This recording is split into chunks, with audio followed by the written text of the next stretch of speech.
Hi everyone. మరి తెలంగాణలో నిన్న టెట్ పరీక్షలు ప్రారంభమైన విషయం తెలిసిందే. మరి టెట్ పరీక్షల విషయాలతో పాటు మరి డిఎస్సి స్పోర్ట్స్ కోటా సంబంధించి మళ్ళీ రీవెరిఫికేషన్ అన్నట్టు, అంటే మళ్ళీ రెండోసారి కూడా గతంలో వేశారు ఫస్ట్ టైం, మరి నవంబర్లో, ఇప్పుడు మళ్ళీ తాజాగా మూడోసారి కూడా రీవెరిఫికేషన్ చేయనున్నట్టు మరి న్యూస్ రావడం జరిగింది. మరి టెట్ సంబంధించి నిన్న ప్రశ్నల సరళి పైన, అలాగే ఇతరత్ర అంశాలపైన ఒకసారి మనం వార్తలు చూస్తే, మరి గతం కంటే భిన్నంగా సోషల్ ప్రశ్నలు, సైకాలజీలో కొంత తేలిక, కొంత కఠినం, ఇంగ్లీష్లో కఠినంగా ప్రశ్నలు. తొలి రోజు టెట్కు 6,650 మంది గైర్హాజరైనట్టు ఇచ్చారు. మరి ఈ గైర్హాజరు కారణం నిన్న చెప్పుకున్నాం.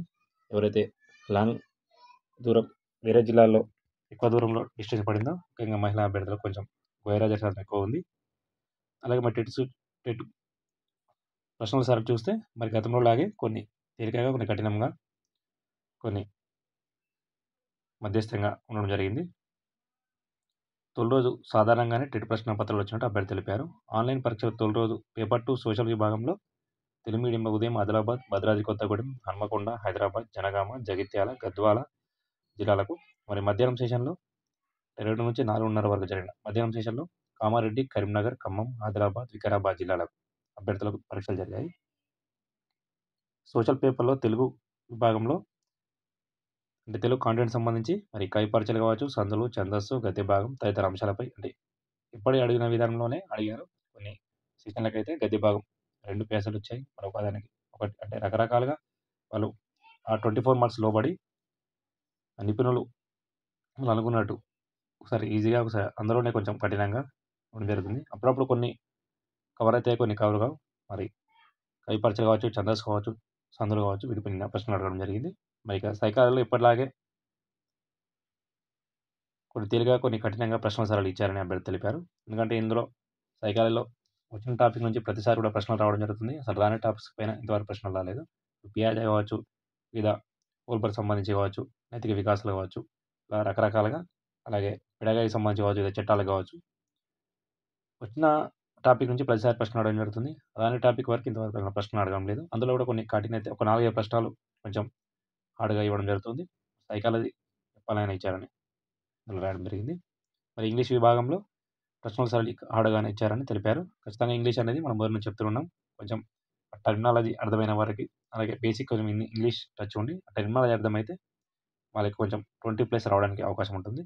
ఇంగ్లీష్ లాంగ్వేజ్ ఇబ్బంది ఉండి ఇంగ్లీష్ కంటెంట్ విషయంలో, గ్రామర్ వచ్చినప్పటికీ ఆ ప్రశ్నల సరళి అర్థం కాక, అంటే ఇంగ్లీష్ బ్యాక్గ్రౌండ్ సరళి లేని వారికి 10 నుంచి 15 మార్కుల లోపు అలా ప్రతిసారి రావడం జరుగుతుంది. ఈసారి కూడా అలానే ఉండడానికి ఎక్కువ అవకాశం ఉంది. మరి సోషల్ కంటెంట్ సంబంధించి గతంలో కంటే ప్రశ్నలు భిన్నంగా అడిగారని, అన్ని అంశాలు పరిశీలన చేసినట్టు ప్రశ్నల సరళి ఉందని అభ్యర్థి వెల్లడించారు. ఉమ్మడి జిల్లా పరీక్షా కేంద్రాలు వచ్చిన అభ్యర్థులు ఎలాంటి ఇబ్బందులు తలెత్తకుండా, మరి ఇతర జిల్లాలో ఎవరైతే ఫస్ట్, సెకండ్ ఆప్షన్ కాకుండా లాంగ్ డిస్టెన్స్తో జిల్లాల్లో సెంటర్ పడే అభ్యర్థులకు ఇబ్బందులు ఎదురయ్యాయని అభ్యర్థులు పేర్కొన్నారు. మరి తొలి రోజు 6,650 మందికి గైర్హాజరైనట్టు ఇచ్చారు. తొలి సెషన్లో 49 పరీక్షా కేంద్రాల్లో 12,815 మందికి 9,259 మంది, అంటే మార్నింగ్ సెషన్ 72% హాజరు కాగా 3,556 మంది గైర్హాజరయ్యారు. రెండో సెషన్లో 52 పరీక్షా కేంద్రాల్లో 12,734 మందికి 9,637 మంది పరీక్ష రాయగా 75% ప్రజెంట్ అయ్యారు. 3,097 మంది అబ్సెంట్ అయ్యారు. మరి ఈ నెల 5న టెట్ పేపర్ 2 సంబంధించి పరీక్ష జరగనుంది. ఆ రోజు సోషల్ మ్యాథ్స్ సంబంధించి మరి పరీక్ష జరగనుంది. మరి ఈ నెల 20వ తేదీ వరకు కూడా పరీక్షలు జరగనున్నాయి. తొలి రోజు టెట్ పరీక్షలు ప్రశాంతంగా ముగిసినట్టు పాఠశాల విద్యాశాఖ సంచాలకుడు ఈవి నరసింహారెడ్డి గారు తెలిపారన్నట్టు ఇక్కడ ఇవ్వడం జరిగింది. మరి స్పోర్ట్స్ కోటా సంబంధించి మళ్ళీ మొదటికైనట్టు మరో దఫా సర్టిఫికేట్ వెరిఫికేషన్ నిర్ణయం. నకిలీ సర్టిఫికేట్తో ఉద్యోగాలు పొందినట్టు ఫిర్యాదులు. నేడు రేపు డిఎస్సి 2026 అభ్యర్థి వెరిఫికేషన్. వాస్తవానికి నేడు రేపు అని ఇచ్చారని అభ్యర్థులకు ఇన్ఫర్మేషన్ రాలేదు, వస్తుంది. ఈరోజు రేపు వస్తే మండే తర్వాతనే ఈ వెరిఫికేషన్ జరగడానికి అవకాశం ఉంటుంది. వాస్తవానికి గత నెలలోనే, నవంబర్లోనే స్పోర్ట్స్ అథారిటీ వాళ్ళు చేసినప్పటికీ వారం రోజులు, 10 రోజుల లోపు ఇస్తామని చెప్పారు ఆ ఫలితాలకు సంబంధించి. కానీ మళ్ళీ సరిగా జరగలేని ఫిర్యాదు అందిన నేపథ్యంలో మరొకసారి కూడా చేస్తున్నారు. సరే, ఒకసారి ఒక నెల ఆలస్యమైనప్పటికీ ఖచ్చితంగా కరెక్ట్ ప్రాసెస్లు జరుగుతూనే అభ్యర్థి న్యాయం జరుగుతుంది కాబట్టి మరోసారి కూడా స్పోర్ట్స్ కోటా రీవెరిఫై చేయాలని నిర్ణయించారు. మొత్తానికి మరి మొత్తం 100 పోస్టులున్నప్పటికీ హైదరాబాద్‌లో 12, నల్గొండ, ఖమ్మంలో 7 చొప్పున, భద్రాద్రి కొత్తగూడెం, మహబూబాద్, సంగారెడ్డి, కామారెడ్డి 5, నిజామాబాద్ 4, ఆసిఫాబాద్, మంచిర్యాల, నిర్మల్, రంగారెడ్డి, సిద్దిపేట, సూర్యాపేట మరి తదితర జిల్లాల్లో 3 చొప్పున, జగిత్యాల, యాదాద్రి, మహబూబ్‌నగర్, జనగాం, మెదక్ మరి ఈ జిల్లాల్లో 2 చొప్పున ఉన్నట్టు ఇక్కడ ఇవ్వడం జరిగింది. మిగతా జిల్లాలో ఒక్కో పోస్టు. డీఎస్సీ స్పోర్ట్స్ కోటా పోస్టుల భర్తీ కథ మళ్ళీ మొదలుకొచ్చింది. టీచర్ పోస్టుల భర్తీ గత ఏడాది నిర్వహించిన డీఎస్సీలో అక్రమాలు జరిగినట్టు ఆరోపణలు వచ్చాయి. మరి పలువురు నకిలీ సర్టిఫికేట్‌తో ఉద్యోగాలు పొందినట్టు. నకిలీ సర్టిఫికేట్ అంటే ఇక్కడ మెయిన్ ఏందంటే అందులో ఫార్మ్ 1, ఫార్మ్ 2, ఫార్మ్ 3, ఫార్మ్ 4 ఉంటాయి. అందులో ఫార్మ్ 1, ఫార్మ్ 2 లేకపోయినప్పటికీ ఎవరైతే 33 మందికి ఉద్యోగాలు ఇచ్చామని పేర్కొంటున్నప్పటికీ అందులో కూడా కొందరు మరి ఫార్మ్ 3, ఫార్మ్ 4 ఇచ్చారని, మరి మిగతా వాళ్ళకి ఎందుకు ఇవ్వలే అని ఫిర్యాదులు అందిన నేపథ్యంలో వెరిఫై చేశారు. మళ్ళీ కూడా ఇప్పుడు మళ్ళీ ఒకసారి రీవెరిఫై చేయాలని మరి అధికారులు నిర్ణయించినట్టు ఇక్కడ సారాంశం. మరి తాజాగా మరో దఫా సర్టిఫికేట్ వెరిఫికేషన్ రంగం సిద్ధమైంది. శుక్రవారం, శనివారాల్లో స్పోర్ట్స్ కోటా అభ్యర్థులకు మరోసారి వెరిఫికేషన్ జరగనున్నట్టు అధికారులు సమాచారం ఇచ్చారు. కానీ మన అభ్యర్థులకి సమాచారం రాలేదు. ప్రస్తుతానికి ఈ రోజు రేపు వస్తే మండే తర్వాత అయినా ఇది జరగడానికి అవకాశం ఉంటుంది. ఈరోజు మనకు క్లారిటీ వస్తుంది.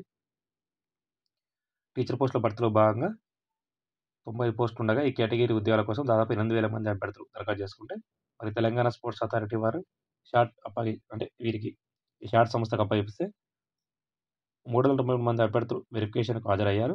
వెరిఫై అయిన తర్వాత సవ్యంగా తేలిన 33 మందికి ఉద్యోగాలు ఇచ్చారు. అంటే 1:3 అప్పుడు ఎవరైతే వెరిఫై చేశారో 393 మెంబర్స్ అందులో 33 మెంబర్స్‌కి వాళ్ళకి 1:1లో సెలెక్ట్ చేశారు. మళ్ళీ మిగిలిన 60కి పైగా పోస్టులు స్పోర్ట్స్ కోటేతర అంటే ఓపెన్‌లో కలిపారు అవి. ఆ ఓపెన్ కలపడం వల్ల ఓపెన్ తర్వాత ఎవరైతే మెరిట్ ఉన్నారో వారికి రిజర్వేషన్ కాకుండా ఆ బార్డర్ ఉన్న వారికి ఎవరైతే అంటే ఓపెన్ కట్ ఆఫ్ తర్వాత రిజర్వేషన్‌లో టాప్ ఉంటారో ఆయా కేటగిరీల వాళ్ళు వాళ్ళకు ఏ జిల్లాలో అయితే 1, 2 పోస్టులు ఓపెన్‌లో కలిసాయో అందులో రిజర్వేషన్ కాకుండా వారికి స్పోర్ట్స్ కోటాకు సంబంధించి ఓపెన్‌లో సెలెక్ట్ అయ్యేవారు. ఓపెన్‌లో కలిసారు కాబట్టి ఎక్స్ సర్వీస్‌మెన్ కూడా అలానే జరిగింది. అంటే ప్రతి జిల్లాలో 3, 4 పోస్టుల చొప్పున ఈ స్పోర్ట్స్, ఎక్స్ సర్వీస్‌మెన్ ఓపెన్‌లో కలపడం వల్ల ఓపెన్ తర్వాత ఉన్న మెరిట్ వాళ్ళకు రిజర్వేషన్ కాకుండా ఓపెన్‌లో రావడం జరిగింది. మరి మిగిలిన 60కి పైగా పోస్టులు స్పోర్ట్స్ కోటేతర అంటే ఓపెన్‌లో ఇవ్వడం జరిగిందని ఇక్కడ ఇచ్చారు. మొత్తానికి form 1 international, form 2 national, form 3 రాష్ట్ర స్థాయి, ఫార్మ్ 4 అంతర్జిల్లా ఇంటర్ స్థాయి అని ఇక్కడ ఇవ్వడం జరిగింది. మరి ఈ ఫిర్యాదు నేపథ్యంలో నవంబర్ 21, 22, 23 తేదీలో వెరిఫై చేశారు. అయితే నవంబర్‌లో కింది స్థాయి అధికారులు లో లెవెల్ కమిటీ వెరిఫై చేశారని మళ్ళీ ఇప్పుడు జనవరి 3, 4 తేదీలో హై లెవెల్ కమిటీ వెరిఫికేషన్ నిర్వహిస్తారని ఇక్కడ సారాంశం. 303 మంది అభ్యర్థులకు మళ్ళీ వెరిఫికేషన్ నిర్వహించనున్నారు. ఈ నేపథ్యంలో స్పోర్ట్స్ కోటా టీచర్ పోస్టుల భర్తీలో అక్రమాలు జరిగాయన్న అనుమానాలు అభ్యర్థులు వ్యక్తం చేస్తున్నారు అన్నట్టు ఇవ్వడం జరిగింది.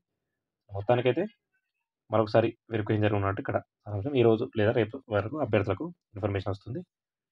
సో ఇది ఫ్రెండ్స్ లేటెస్ట్ అప్డేట్. అలాగే వీటికి సంబంధించి మళ్ళీ 5వ తారీఖు ఉంది. నిన్న జరిగింది. కాబట్టి 20వ తారీఖు వరకు జరిగే టెట్ పరీక్షకు సంబంధించి అభ్యర్థులు పూర్తి స్థాయిలో ప్రిపేర్ అయ్యి ప్రశ్నల సారళి ఖచ్చితంగా అన్ని సెషన్‌లకు కూడా మామూలుగా అదే రకంగా ఉంటుంది కాబట్టి అభ్యర్థులు ఎవరైతే ప్రిపేర్ అయ్యి ఇంకెక్కువ స్థాయిలో అవ్వడానికి కూడా అవకాశం ఉంటుంది. చివరి రోజున్న వారికి మరింత ఎక్కువ స్థాయిలో ప్రిపేర్ అవ్వడానికి కూడా అవకాశం ఉంది కాబట్టి అభ్యర్థులు గతంలో కంటే స్కోర్ ఇంప్రూవ్‌కు వాళ్ళందరికీ కూడా తెలుసు కాబట్టి ఎలా చదివితే అంటే ఎక్కడెక్కడ ప్రశ్నలు అడుగుతున్నారో ఖచ్చితంగా ప్రతిసారి కూడా అందులోనే యొక్క స్కోర్ కొన్ని టాపిక్స్ అయితే ఇంతవరకు ఇవ్వడం లేదు. అలా మరి టాపిక్స్ వైజ్ చూసుకుంటే ఎక్కడెక్కడ ఇంపార్టెంట్ ఉందో అది చూసుకుంటే అభ్యర్థులకు కూడా ఖచ్చితంగా ఆన్సర్ చేయడానికి ఎక్కువ అవకాశం ఉంటుంది. సో ఇది friends latest update. Thank you.